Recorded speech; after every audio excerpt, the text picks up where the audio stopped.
মেরে ফেলো সবাইকে, বন্দি বানাও, কেউ যেন বেঁচে পালাতে না পারে।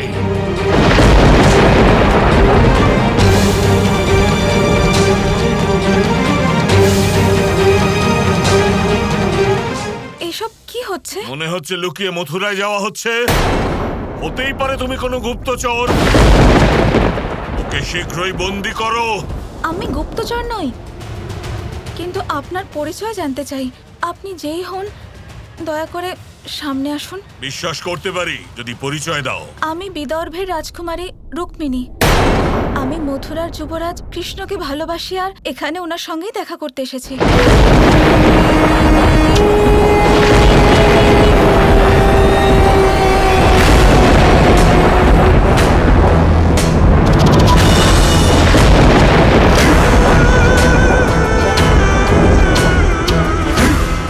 প্রেম তাও আমার শত্রুর সঙ্গে, কৃষ্ণের সঙ্গে। বিদর্ভের স্বার্থ রক্ষাকারিণী নও, দেশদ্রোহিণী হলে তুমি।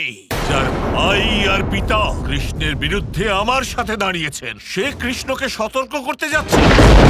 যখন তুমি কৃষ্ণের ব্যাপারে জিজ্ঞাসা করছিলে না, সন্দেহ তো আমার তোমার উপর তখনই হয়েছিল। সম্রাট, আপনি কৃষ্ণের নাম শুনে এত রেগে গেলেন কেন? কে এই কৃষ্ণ? তুমি ওই কৃষ্ণের সাথে জড়িত এবং শুভাকাঙ্ক্ষী। আমার শত্রু কৃষ্ণের কাছে আক্রমণের তথ্য নিয়ে যাচ্ছ তুমি। কি মনে করো ওই 4-5 জন সাধারণ নাগরিক ডেকে তুমি মগধ সম্রাট জরাসন্ধকে বোকা বানাবে? আমার উদ্দেশ্য আপনাকে আহত করার ছিল না। আমি যা কিছু করেছি তা আমার ভালোবাসার জন্য করেছি। যে প্রেম তুমি চাইছো তা কখনোই পাবে না রুক্মিণী, কখনোই না।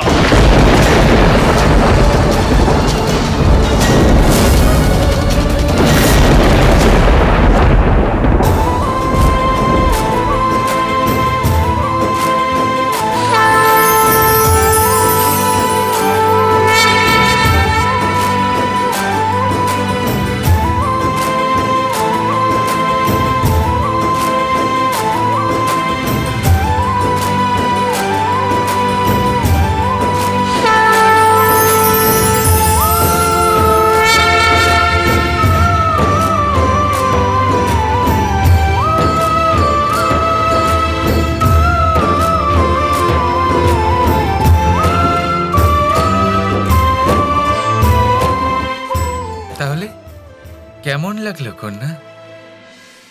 সংসারের সব থেকে সুন্দর নারী। রাধা কৃষ্ণ কৃষ্ণ রাধা রাধা কৃষ্ণ কৃষ্ণ কৃষ্ণ রাধা।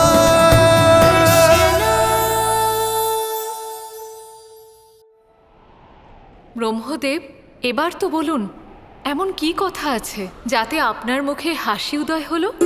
দেবী, শ্রীকৃষ্ণ আমাদের দেওয়া বরদান সার্থক করেছেন। কোন বরদান? অনন্তকাল আগে আমার মনে এক তীব্র বাসনার উদ্রেক হয়েছিল। এমন বাসনা যার পূর্ণ হওয়া অসম্ভব মনে হতো। তার পূর্তির জন্য আমি শ্রীকৃষ্ণের উদ্দেশ্যে তপস্যা করি। ওম নমো ভগবতে বাসুদেবায় নমঃ। ওম নমো ভগবতে বাসুদেবায় নমঃ।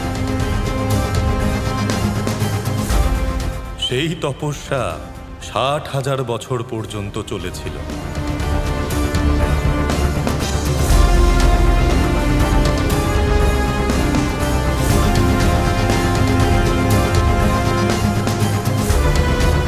শেষ পর্যন্ত শ্রীকৃষ্ণ আমাকে দর্শন দেন।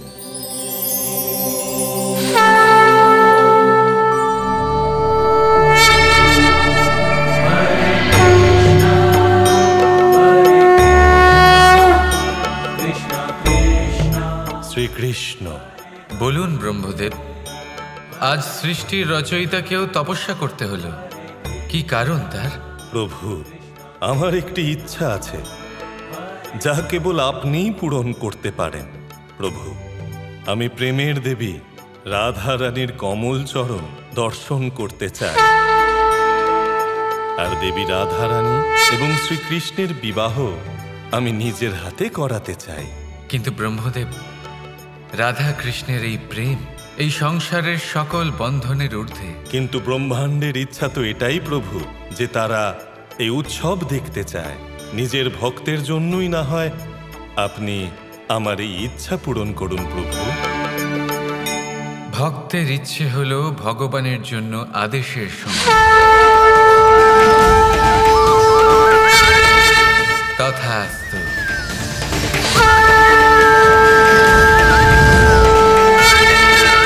ধন্যবাদ ব্রহ্মদেব। আজ আপনার তপস্যার জন্য আমাদের এই মহোৎসব দেখার সৌভাগ্য হয়েছে।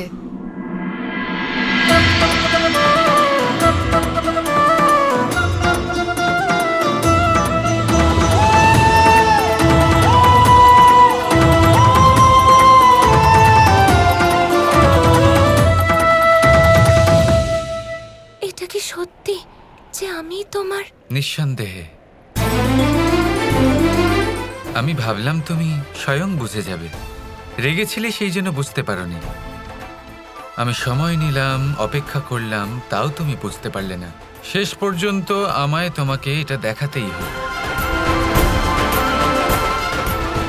তুমি এখনো বললেই না কেমন লাগলো তোমার আমার স্ত্রীকে? আমার থেকেও বেশি সুন্দর। কিন্তু আমাকে আরো একটা কথা বলো না, এটা কি সত্যি নাকি স্বপ্ন? এর উত্তর তুমি নিজেই আমাকে এর শেষে দিও। তুমি তো বলেছিলে সমস্ত ব্রহ্মাণ্ড এই বিবাহের অপেক্ষা করছে, কিন্তু এখানে তো কেউ নেই, শুধু আমরা দুজনেই আছি। যখন দুই প্রেমী একসাথে থাকেন তখন তারাই একে অপরের ব্রহ্মাণ্ড হয়ে যান রাধা। তোমার সত্যি মনে হয় এখানে শুধু আমরা দুজনেই আছি? ওখানে ওই সূর্যকে দেখো, ওই চন্দ্রিমাকে দেখো, যারা তোমার রূপ প্রতিবিম্বের ন্যায় ধারণ করেছেন, তারাও এখানেই আছেন রাধা।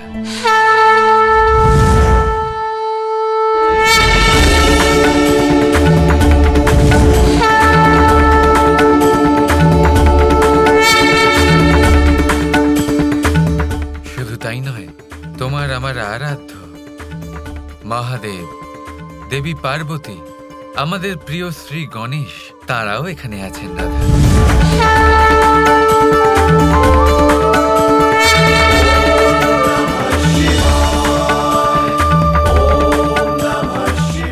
ব্রহ্মদেব, দেবী সরস্বতী, দেবরাজ ইন্দ্র, বরুণ দেব, অগ্নিদেব, বায়ুদেব, বিশ্বকর্মা, আজ এই সকল দেবতাগণ আছেন রাধা।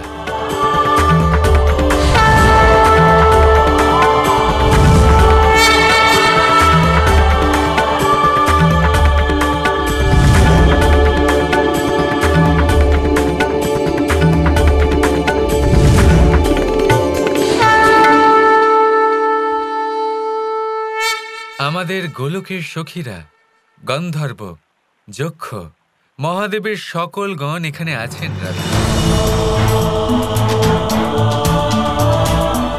এবারে বলো, এই ব্রহ্মাণ্ডে এমন কে আছেন যিনি এখানে নেই? এ কিভাবে সম্ভব কৃষ্ণ? রাধা কৃষ্ণের বিবাহতে, দুই সাধারণ মানুষের বিবাহতে এই সকল দেবদেবী কিভাবে আসতে পারেন? তুমি অনুচিত কথা বললে রাধা। এই বিবাহ শুধু দুই সাধারণ মানুষের নয়, এই বিবাহ হলো সেই দুই প্রেমীর যারা প্রেমকে অসাধারণ বানিয়ে তুলেছেন।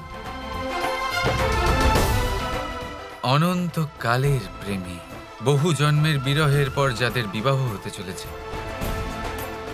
দুই এমন প্রেমী যারা সংসারকে প্রকৃত প্রেমের অর্থ বুঝিয়েছেন। এবার তুমি নিজেই বলো, এদের বিবাহের সাক্ষী হওয়া এ কি সৃষ্টি চাইবে না? নিশ্চয়ই চাইবে। কৃষ্ণ কৃষ্ণ কৃষ্ণ কৃষ্ণ কৃষ্ণ